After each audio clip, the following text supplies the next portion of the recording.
তারেক ভাই, আরে ও তারেক ভাই, ওই যে দেখো মুদি ব্যাপারী আইছে, মনে হয় কিছু একটা বলবে। আরে ঠিকই তো, মুদি ভাই। আরে ও মুদি ভাই, হঠাৎ কি মনে করে আমার কাছে আসলেন? কিছু বলবেন মনে হয়। হ্যাঁ হ্যাঁ তারেক ভাই, কিছু বলবার জন্যই তো আপনার কাছে আসলাম। তারেক ভাই, আপনি তো জানেন আমি ধানের ব্যাপারে, ধান কেনা বেচাই আমার মূল কাজ। তারেক ভাই, বলছিলাম কি, আপনি যদি ধান বিক্রি করেন তাহলে আমার কাছেই বিক্রি করবেন। আমি আপনার ধান ভালো দামে কিনে নিব। তারেক ভাই, ধানের বাজার মনে হয় একটু বেশি, সেজন্যই এই মুদি ব্যাপারী বাড়িতে আইছে এই ধান কেনার জন্য। মুদি ব্যাপারী কিন্তু খুব চালাক লোক, বুঝে শুনে ওর কাছে ধানের দরদাম করবেন, যেন ঠকে না যান, বুঝছেন? হ্যাঁ হ্যাঁ ট্রাম ভাই, ঠিক কথাই বলছেন।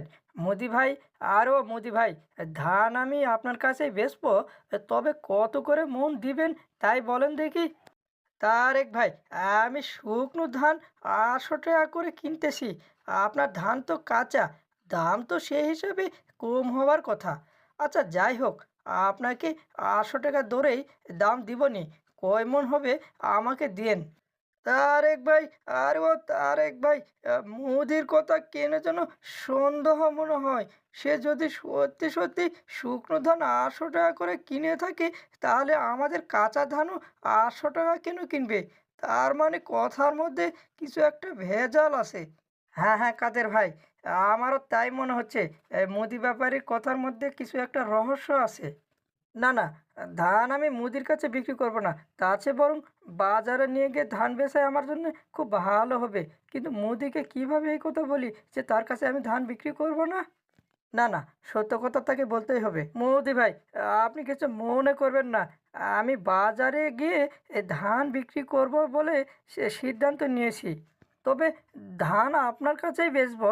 তবে বাজারে যে দরে ধান কেনা বেচা হবে, সেই দরে আপনাকে ধানটা দেব। তার চেয়ে বরং আপনি এখানে দেরি না করে বাসায় চলে যান। আর আগামীকাল সকালে এই বাজারে ধান নিয়ে যাব। সেখানে যে দরে ধান কেনা বেচা হবে, সেই দরে আপনাকে ধানটা দিয়ে দেবনি। হায় হায়, আমি যে কম দামে এই ধানটা কিনতে চেয়েছি, এরা মনে হয় টের পেয়ে গেছে।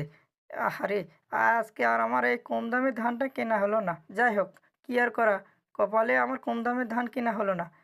ঠিক আছে তারেক ভাই, বাজারে ধান নিয়ে আসেন, বাজার দরে আপনার ধান আমি কিনে নেবনি।